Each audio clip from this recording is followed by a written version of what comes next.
사람이 경험과 노하우가 생기면 답이 단순해지고 분명해진다라고 한다고 합니다. 하지만 모든 것이 다 그런 것은 아니다라는 생각이 들게 됩니다. 왜냐하면 아직도 힘든 것들이 여전히 존재하기 때문인 것 같습니다. 얼마 전 아는 후배가 결혼을 준비한다라고 전화가 왔습니다. 아마 축의금을 달라는 이야기를 하려고 전화한 것 같은데, 전화해서 대뜸 물어보는 것이 형 결혼 생활 좋아? 이것입니다. 그래서 제가 그 이야기를 듣고 단호하게 이렇게 이야기했습니다. 야, 그런 금기어를 이야기하면 어떡해? 이야기했습니다. 저도 이제 결혼한 지 한 6년 차가 되는 것 같은데, 시간이 지나도 여전히 힘든 것은 똑같은 것 같다라는 생각이 든다는 것이죠. 그런데 저만 그런 것은 아닌 것 같습니다. 가끔 아버지가 전화가 오시는데, 아버지가 전화 오셔서 야, 네 엄마가 말이야 이렇게 말씀하시고, 또 반대로 어머니가 전화 오셔서 야, 네 아빠가 말이야 이렇게 말씀하시는 것을 들어보면 결혼 생활한 지 30년이 넘어도 여전히 결혼 생활이 힘든 것은 마찬가지구나 하는 생각을 하게 됩니다. 뭐 결혼 생활만 힘들겠습니까? 저에게는 또 한 가지 반복적으로 저에게 고뇌를 주는 자리가 있는데, 바로 이 설교하는 자리입니다. 어제도 이 설교를 준비하려고 몇 시에 잤는지를 모르겠습니다. 들어보면 처음 설교할 때보다는 많이 노련해졌다라는 것 같긴 한데, 그렇다고 아직 뭐 성숙해진 것까지는 아닌 것 같습니다.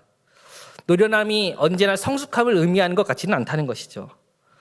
오히려 설교를 하면 할수록 뭔가 더 어렵다라는 생각을 가지게 된다는 것이죠.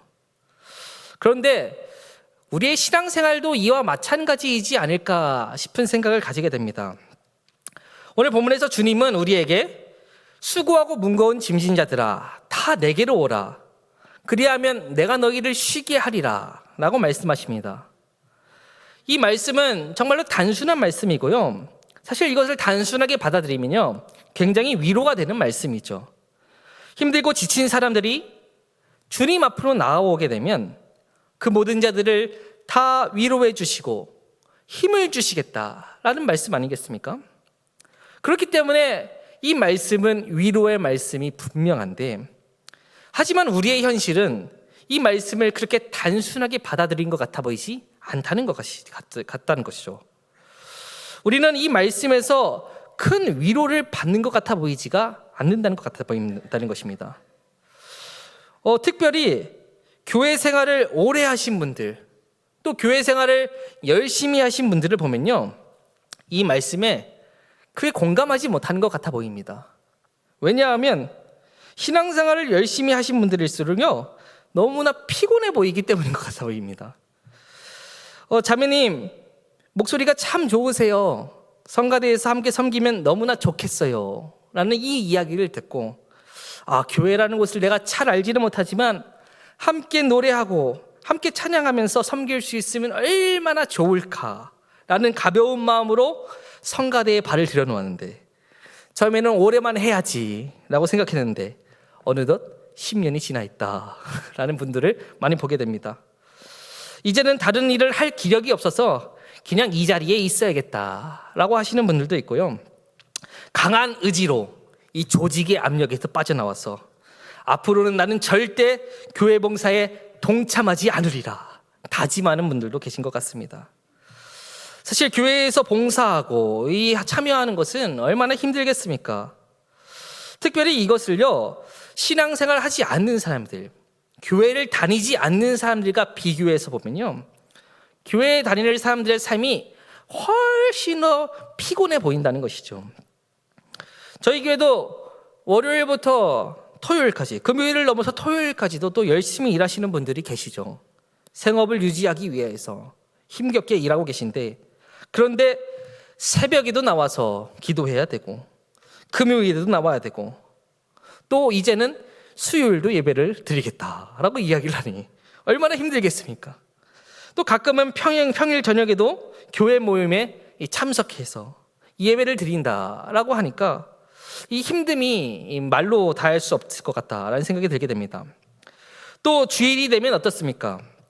주일이 되면 이른 아침부터 이 늦은 오후까지 예배, 봉사, 또 여러 가지 교회 모임에 참석하다 보면 완전히 지친 몸을 가지고 집에 돌아가게 되고, 그러면 다른 날보다 더 힘들다라는 생각을 가지게 된다는 것이죠.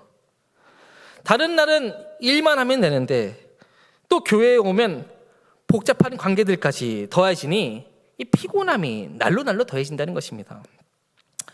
제 첫째 아들 온유가요, 갑자기 예배 드리고 나와가지고 제 품에 안겨 있다가 갑자기 죽은 척을 하는 겁니다. 애가 깨꼬닥, 저한테 이렇게 얘기해요. 깨꼬닥 하고 죽은 척을 하는 겁니다. 그래서 온유야, 너 왜 갑자기 죽은 척을 하니? 그러니까 뭐라고 얘기를 하냐면 인사하기 싫었어요 라고 얘기하는 이 어린애도 인사하는 게 얼마나 귀찮았으면, 하루 종일 만나는 인간관계가 얼마나 많았으면 죽은 척을 해서도 인사를 안 하겠다라고 생각을 하겠습니까? 또 너무 피곤하고 힘들어서 교회를 한 주라도 빠지게 되면 여기저기 전화가 오고 눈치를 주니까 마음대로 쉴 수도 없습니다. 물론 어떤 일들은 좋아서 시작하였고 신앙의 유익을 위하여서 기도하였고 성경 공부를 시작하였지만 시간이 지나다 보면 다 그 모든 것들이 다 의무감으로 느껴진다는 것이죠. 그런데 주님은 분명히 우리에게 수고하고 무거운 짐진 자들아 다 내게로 오라, 내가 너희를 쉬게 하리라 라고 약속하셨다는 것이죠. 그런데 우리의 신앙은 왜 이렇게 고달프고 피곤하기만 할까? 도대체 무엇이 문제냐는 것이죠. 코로나가 처음 등장했을 때 사람들이 교회에 나가지 못하게 하니까 사람들이 엄청 반발하였죠. 어떻게 교회를 못 나가게 하느냐고, 신앙의 자유를 박탈하는 것이라고. 그런데 어느덧 코로나가 끝날 때쯤 되니까 이것도 괜찮았는데 하는 생각이 든다는 것입니다. 그래서 코로나를 기점으로 한국에서는 가나안 성도가 엄청 늘었다라고 합니다. 가나안 성도 다들 아시나요? 가나안 성도 거꾸로 하면 가나안 안 나가, 안 나가는 성도, 예수님을 믿지만 교회에 안 나가는 성도, 이런 성도들이 가나안 성도라는 것이죠. 물론 신앙생활의 본질은 기쁨, 감격, 감사, 자유로움입니다. 그런데 교회가 자꾸 부여하는 책임과 의무는 우리를 너무나도 피곤하게 만들고 그로 인하여서 자유를 느끼지 못하게 하는 측면도 있다는 것이죠. 그래서 어떤 이들은 교회에서 봉사를 하지 않는 것이 오히려 신앙의 자유와 기쁨을 지킬 수 있는 방법이다라고 이야기하기도 합니다. 이런 것은 아마 현대교회의 과도한 요구로 인한 반발로 생각이 되게 됩니다. 그러나 여러분, 정말로 우리가 아무런 책임감과 의무감을 느끼지 않으면, 이 의무감을 느끼지 않으면서 그리스도인이라 불릴 수 있을까요? 당시 바리새인들은 예수님께 율법을 요구하였습니다. 마태복음 9장 14절을 보면요, 그때 요한의 제자들이 예수께 나와 가로되 우리와 바리새인들은 금식하는데 어찌하여 당신의 제자들은 금식하지 아니하나이까? 마태복음 12장 2절을 보면요, 바리새인들이 보고 예수께 말하되 보시오, 당신의 제자들이 안식일에 하지 못할 일을 하나이다. 마태복음 15장 1절을 보시면요, 그때 바리새인들과 서기관들이 예루살렘으로부터 예수께 나와 이르되 당신의 제자들이 어찌하여 장로들의 전통을 범하나이까? 떡 먹을 때에 손을 씻지 아니하나이다. 이렇게 이야기한다는 것이죠. 바리새인들은 안식일에 어떤 일을 해야 되는지, 어떤 일을 하지 말아야 되는지, 몇 번 금식을 해야 되는지, 손을 어떻게 씻어야 되는지에 대한 규칙을 철저하게 지켰다는 것이죠. 어떻게 보면 이러한 규칙들이 사람들에게는 무거운 짐처럼 느껴질 수도 있다라는 생각을 하게 됩니다. 그래서 예수님께서 수고하고 무거운 짐진자들아 다 내게로 오라 라고 하는 이 말씀은 그들의 요구를 좀 가볍게 만드는 것이 아닌가 하는 생각도 해보게 됩니다. 그런데 여러분, 정말로 다시 한번 생각해보면 예수님의 요구가 바리새인의 요구보다 더 가벼운 요구다라고 생각을 하시나요? 예수님의 가르침은요, 바리새인들은 간음이 죄라고 가르쳤지만 예수님께서는 여자를 보고 음욕을 품는 자마다 간음한 자다라고 말씀하셨습니다. 바리새인들은 이웃만 사랑하면 된다라고 말씀하셨지만 예수님께서는 너희 원수를 사랑하며 너희를 박해하는 자를 위하여 기도하라 라고 말씀하셨다는 것이죠. 오리를 가자고 하는 자에게 심리를 동행하여 주고 오른밤을 맞으면 왼밤도 내어주라 라고 말씀하셨다는 것입니다. 또 마태복음 10장 38절을 보면요, 자기 십자가를 지고 나를 따르지 않는 자도 내게 합당하지 아니하니라 라고 말씀하십니다. 예수님을 따르려면 자기를 부인하고 제 십자가를 지고 나를 따라야 나의 제자가 될 수 있다 라고 말씀하신다는 것이죠. 누구든지 자기 목숨을 얻고자 하면 잃을 것이요, 가진 것을 다 팔아서 가난한 자에게 주고 나를 따르라. 무엇을 먹을까, 무엇을 마실까, 무엇을 입을까 염려하지 말고 너희는 먼저 그의 나라와 그의 의를 구하라. 예수님께서는 이렇게 말씀하신다는 것이죠. 여러분, 어떤 것이 쉬워 보이십니까? 금식을 하느냐 마느냐, 기도를 하느냐 마느냐, 이 문제가 쉬워 보이시나요? 예수님이 요구하는 것이 쉬워 보이시나요? 인생의 목표가 단순히 평안한 삶을 사는 것이라면 의무감이나 책임감에서 벗어나는 것이 바람직할 수 있습니다. 하지만 우리가 정말로 인생의 목표를 예수님의 제자로서 사는 것으로 두는 것이라고 한다면 우리의 관점은 완전히 달라지게 됩니다.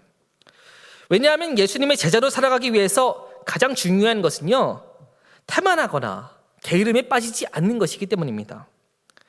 진정한 자유는 나태함과는 다르죠. 오히려 의무감을 느끼고 책임을 다하는 것이 제자로서의 삶에 유익이 된다는 것이죠. 왜냐하면 누가 시키는 것만 하는 것이 스스로 알아서 하는 것보다 더 쉽기 때문입니다. 예를 들어서 공부를 통해서 무언가를 배우는 것이 목적이다라고 한다고 하면 선생님이 일주일에 한 번씩 읽을 분량을 내어주고 그 내용을 요약해서 가져와라 라고 하는 것이 한 학기 동안에 읽을 책을 다 내어주고 니네가 알아서 읽고 알아서 독후감 쓰고 알아서 요약해서 제출하라 라고 하는 것보다 훨씬 쉽다는 것이죠. 이렇게 일주일마다 이 숙제를 내어주는 것이 훨씬 더 체계적으로 느껴질 것입니다. 웬만큼 훈련되지 않고는요, 그냥 혼자 알아서 공부하는 것은 진짜 어려운 일이기 때문인 것이죠. 그런데 오늘 주님이 말씀하시는 나의 짐은 가볍고 나의 멍에는 쉽다라는 내용은 단순히 이런 것만은 아니다라는 생각을 하게 됩니다. 오늘 본문 앞에 11장 16절과 17절을 보면요, 이런 비유가 등장을 합니다. 같이 한번 읽어볼까요? 시작. 이 세대를 무엇으로 비유할까? 비유하건대 아이들이 장터에 앉아 제 동물을 불러 이르되 우리가 너희를 향하여 피리를 불어도 너희가 춤추지 않고 우리가 슬피 울어도 너희가 가슴을 치지 아니하였다 함과 같도다.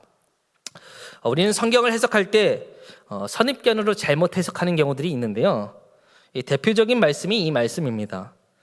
이 많은 분들이 이 말씀을 어떻게 해석하냐면 하나님이 말씀하는데 듣지 않고 반응하지 않는 자들, 그래서 속이에 경익는다 라고 해석을 하게 되죠. 하나님이 말씀을 외친데 왜 도저히 너희는 듣지를 않고 행하지를 않느냐 라면서 이렇게 본문을 해석하는데 사실 이 해석은 오해입니다. 성경에 등장하는 비유들은 대체적으로 그 해석의 방법이 본문에 등장하는 경우들이 많은데요, 오늘 말씀에도 예수님께서 이 비유에 대한 해석에 대해서 이어서 이렇게 말씀하십니다. 18절과 19절의 말씀인데요, 같이 읽어보겠습니다. 시작. 요한이 와서 먹지도 않고 마시지도 아니하며 그들이 말하기를 귀신이 들렸다 하더니 인자는 와서 먹고 마시매 말하기를 보라 먹기를 탐하고 포도주를 즐기는 사람이요 세리와 죄인의 친구로다 하니 지혜 그 행할 일로 인하여 옳다함을 얻느니라. 세례 요한이 금식하고 절제하면서 하나님께 헌신된 삶을 사니까 사람들이 귀신이 들렸다라고 이야기하는 것이죠. 반면에 예수님은 사람들과 어울리면서 특별히 세리와 죄인들과 함께 식사하면서 교제하시면서 나아가니까 사람들은 반대로 먹기를 탐하고 포도주를 즐기는 사람이라고 비난한다는 것이죠.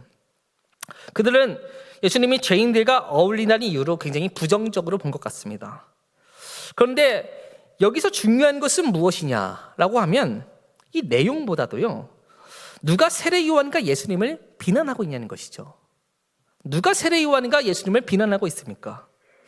바로 바리새인들과 율법학자들과 종교 지도자들이 세례 요한과 예수님을 비난하고 있는 것이죠. 이런 관점을 가지고 다시 한번 더 16절과 17절을 다시 보시면요, 이 세대를 무엇으로 비유할까? 비유하건대 아이들이 장터에 앉아 제 동물을 불러 이르되 우리가 너희를 향하여 피리를 불어도 너희가 춤추지 않고 우리가 슬피 울어도 너희가 가슴을 치지 아니하였다 함과 같도다 라고 이야기하는데, 여기서 누가 누구를 비난하고 있나요? 누가 누구를? 16절을 보면요, 아이들이 장터에 앉아 제 동물을 부른 다음에 17절에 이렇게 얘기하는 거죠. 우리가 너희를 향하여서 피리를 불어도 너희가 춤추지 않고 우리가 슬피 울어도 너희가 가슴을 치지 아니한다, 이렇게 비난하고 있다는 것이죠. 장터에 앉은 아이들은요, 자기들의 기준을 딱 세워놓았습니다. 그리고 이 기준대로 다른 친구들이 움직이지 않는다라고 하면서 비난을 하고 있는 것이죠. 그러면 누가 바리새인이냐는 것이죠. 바로 사실 이 본문에서 바리새인들은 장터에 앉아 있는 자들이 바리새인이었다는 것입니다. 이 장터에 앉아서 내가 생각하고 있는 가치관과 생각으로 가득 차여서 다른 사람들은 이렇게 해라 저렇게 해라 지시만 하고 있는 것이죠. 당시 이스라엘 아이들은 자주 하던 놀이가 결혼식 놀이와 장례식 놀이였다라고 합니다. 이 놀이는 사실 요즘에는 결혼식 놀이, 장례식 놀이 잘 할 것 같지는 않은데, 당시에는 놀 것이 있었겠습니까? 그런데 게임이 있는 것도 아니고 컴퓨터가 있는 것도 아니고, 그런데 지나가다 보니까 재밌어 보이는 것들이 있는데 결혼식이 재밌어 보이고 장례식이 또 시끌벅적한 것이죠. 그러니까 그것을 따라서 역할놀이 하는 것이죠. 어릴 때는 뭘 하고 놀아도 다 재미있죠. 저희 애들도 가만히 앉아 있다가 제가 공룡 흉내 한번 내주고 동물 흉내 한번 내주면 다 깨르르 웃고 좋아합니다. 그렇지만 조금씩 나이를 들면요, 귀찮아지는 것들이 생기게 되죠. 저도 쉬는 날 아이들이 놀아달라고 하면 그게 왜 이렇게 귀찮은지 모르겠습니다. 근데 또 안 놀아준다고 찡얼거리니까, 그럴 때 가장 좋은 방법은 무엇인가요? 바로 숨바꼭질입니다. 아빠가 숨을 테니까 너희들은 아빠를 찾아 하고 아빠가 숨습니다. 안 보이는데 숨습니다. 그러고 한참을 아이들이 찾고 있죠. 그럼 저는 그 시간 동안 쉬고 있는 것이죠. 그러다가 아이들이 못 찾겠다 깨거리 하면 한번 나가가지고 짜잔 한번 해주면 아이들이 좋아합니다. 또 다시 숨고. 어떤 역할이든지 쉬운 역할이 있는 반면 어려운 역할도 있는 것이죠. 그늘에 앉아서 편하게 피리만 불고 곡하는 소리만 내면 되는 역할은 즐겁고 이 쉬운 일일 수 있지만, 뛰학교에서 나가가지고 이 춤추면서 가슴을 치면서 통곡해야 되는 역할은 고된 일이고 힘든 일일 수 있다는 것이죠. 근데 장터에 앉은 아이들은요, 자기들은 편한 역할인 이 피리 부는 역할, 곡하는 신용하는 역할, 이런 걸 다 맡아놓고 상대 아이들이 이 춤을 추면서 또 이 상여를 매면서 막 열심히 곡하는 신용을 내기를 원한다는 것이죠. 이것이 바로 무엇이냐? 바리새인들의 위선이었다는 것입니다. 그들은 겉으로는 자신들이 앞장서고 있는 척, 솔선수범하고 있는 척, 매사에 최선을 다하고 있는 척하였지만 실질적으로는 가장 쉬운 일만 골라서 하고 있었다는 것이죠. 이것에 대해서 오늘 주님께서는 이렇게 말씀하신다는 것이죠. 28절부터인데요. 수고하고 무거운 짐진 자들아, 다 내게로 오라. 내가 너희를 쉬게 하리라. 나는 마음이 온유하고 겸손하니 나의 멍에를 메고 내게 배우라. 그리하면 너희 마음이 쉼을 얻으리니 이는 내 멍에는 쉽고 내 짐은 가벼움이라 하신다는 것입니다. 여러분, 정말로 참된 쉼이란 무엇일까요? 참된 쉼이란 혼자 평안히 앉아가지고 침대에 누워서 편안하게 있는 것이 참된 쉼은 아니라는 것이죠. 오늘 주님께서는 모든 인생을 수고하고 무거운 짐진 자다라고 표현하십니다. 우리는 행복을 찾기 위해서 편한 일을 해보기도 하고 또 열심히 노력해보기도 하고 최선을 다해서 수고를 다해보기도 하고 하지만 그럼에도 불구하고 진정한 행복을 찾기는 참 어렵다는 것이죠. 잠시 동안 행복감을 느낄 수는 있지만 그럼에도 불구하고 인간이 궁극적인 행복에 도달하기는 참 어려운 일인 것입니다. 많은 돈을 벌어서 쾌락을 누리면서 살아갈 수 있지만 결국 그럼에도 그 인생의 종착점은 허무함이구나 라는 것을 바라보게 됩니다. 인생의 끝이 죽음이다 라는 것을 바라보면서 때로는 그것을 잊어보려고도 하고 때로는 그것에 맞서 싸워보려고도 하지만 그것이 모든 것이 다 헛된 것임을 깨닫게 된다는 것이죠. 인생의 짐이 무거운 이유는요, 힘겨운 이유는 바로 이것입니다. 그 짐은 해결되지 않는 짐이기 때문인 것입니다. 끝이 보이지 않는 짐이기 때문인 것입니다. 그래서 우리의 인생 가운데서 항상 그 무거운 짐을 짊고 가는 이유는 그 이 짐이 언제 끝날지 모르기 때문이라는 것이죠. 그런데 주님께서는 이렇게 말씀하신다는 것이죠. 나의 멍에는 쉽고 내 짐은 가벼움이라. 주님께서 내 짐은 가볍고 내 멍에가 쉽다라고 말씀하신 이유는 무엇인가요? 그 일이 쉽고 편하고 재미있기 때문은 아닌 것이죠. 주님을 섬기면서 사랑하는 일이 항상 기쁘고 쉬운 일이 아님을 우리는 분명히 알고 있습니다. 주님이 아무것도 요구하지 않기 때문에 그 짐이 가볍다라는 것도 아닌 것입니다. 주님의 짐이 가볍고 멍에가 쉬운 이유는 바로 그 자리에는 인생의 해답이 있기 때문인 것입니다. 그 길에는 끝이 분명히 존재하기 때문인 것이죠. 주님을 위해 사는 일은 결코 쉬운 길은 아니지만 그 길은 우리 인생의 문제를 해결할 수 있는 길이기 때문에 우리는 그 길이 가볍다, 그 길이 쉽다라고 말씀할 수 있는 것입니다. 내 멍에는 쉽다라는 이 말의 의미는요, 주님께서 요구하시는 것을 본질적으로 가볍고 쉽게 여기라는 그 말이 아니라는 것이죠. 인생의 문제에 대한 해답을 찾기 위해서 고뇌하는 인생들 가운데 수고하고 열심히 싸워도 불구하고 그 모든 자리는 헛된 것임이 분명한데, 열심히 행복을 찾기 위해서 열심히 일하고 노력하고 수고할수록 그 자리는 결국적으로 허망함만 드러난다는 것입니다. 그래서 주님의 길은 좁고 협착하여서 찾는 이들이 적음에도 불구하고 그 길이 가볍다라고 말할 수 있는 이유는 이 길은 분명히 생명으로 인도하는 길이기 때문인 것입니다. 여러분, 주님을 따르는 길은 결코 쉬운 길이 아닙니다. 오히려 그 길은 많은 헌신과 희생을 요구하는 길인 것이죠. 그러나 그 길을 선택하는 이유는 그 길이야말로 진정한 의미와 목적을 가진 헛되지 않은 길이기 때문인 것입니다. 사도 바울은 고난의 삶을 살았다라고 알려져 있습니다. 그 길이 얼마나 힘들었을지에 대해서 우리가 가늠하기 쉽지 않겠지만 성경을 보면요, 고린도후서를 보면 그는 유대인들에게 39대의 매를 5번이나 맞았다라고 합니다. 당시의 유대인들은 40대를 맞으면 죽는다라고 생각을 했습니다. 그래서 한때 깎아주었습니다. 39대만 때렸습니다. 이 39대를 때렸다는 것은 무슨 뜻입니까? 바울은 죽음 직전까지 가는 고통을 5번이나 겪었다는 것인 것이죠. 바울은 그런데 이런 고통을 겪으면서 주님의 구원을 생각하면 항상 기뻤다라고 이야기하지 않습니다. 그는 고난을 고난으로 여겼습니다.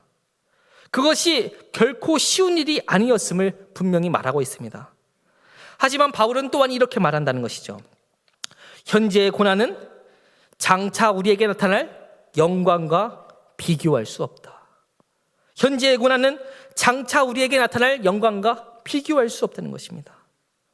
그가 고난이 가볍다고 말할 수 있었던 이유는 그가 이 신앙생활을 적당히 해서가 아니라 그 고난이 장차 누릴 영광과 비교했을 때 가볍기 때문에 그의 고난은 가벼웠다라고 이야기할 수 있었다는 것이죠.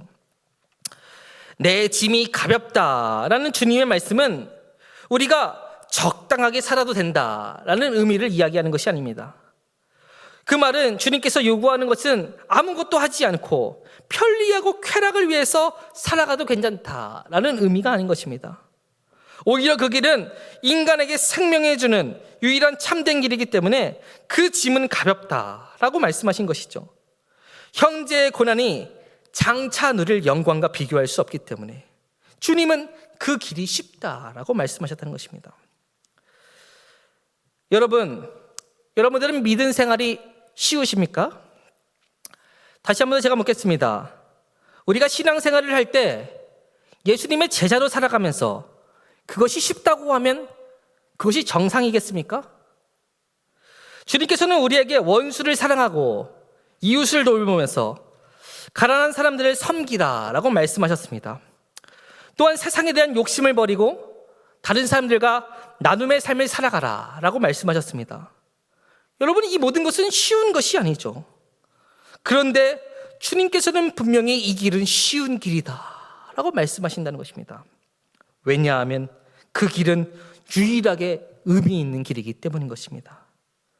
그 영원한 생명과 그 의미로 인하여서 우리의 수고가 헛되지 않을 수 있는 유일한 길이기 때문인 것입니다.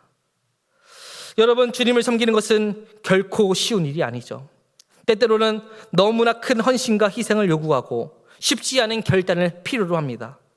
단순히 쉬운 길을 찾으려면 이 길은 절대 선택하지 말아야 할 길일 것입니다. 그러나 우리가 이 길을 선택하는 이유는 이 길이야말로 진정한 생명과 평안을 가져다주는 길이기 때문인 것입니다. 그러므로 오늘 나아가는 여러분들의 삶의 자리가 이 말씀을 기억하시면서 나아가시기를 바라겠습니다. 그 예수님께서 우리에게 주신 짐과 멍에를 우리는 기꺼이 지고 나가야 한다는 것이죠. 이 길이 때로는 좁고 험할지라도 그 길의 끝에는 이 영광스러운 생명이 있기 때문인 것입니다. 바울이 고백했던 것처럼 현재의 고난은 장차 우리에게 나타날 영광과 비교할 수 없기 때문인 것이죠. 그 영광을 바라보면서 우리는 기쁨으로 주님의 길을 따를 수 있다는 것입니다. 그러므로 오늘 나아가는 여러분들의 삶의 자리가 주님의 길을 기꺼이 따라가시는, 주님의 짐을 기꺼이 지시는 자리가 되기를 바라겠습니다. 우리의 믿음 생활이 쉽지 않더라도 이것은 분명히 의미 있는 길입니다. 우리의 모든 수고가 헛되지 않을 수 있음을 확신하면서 나아갈 수 있는 유일한 길입니다. 그것을 믿고 나아가기 위해서 우리는 주님이 주신 멍에를 지고 나아갈 수 있어야 한다는 것이죠. 오늘 여러분들의 삶의 자리가 주님이 주신 이 멍에를 의지하면서 다시 한 번 더 주님 앞에 우리의 비전을 발견하고 주님이 주시는 은혜를 바라보면서 거룩하고 담대하게 살아가기를 소망하시는 자리가 되기를 축원하겠습니다. 이 시간 우리 함께 찬양하고 기도하면서 나아가도록 하겠습니다.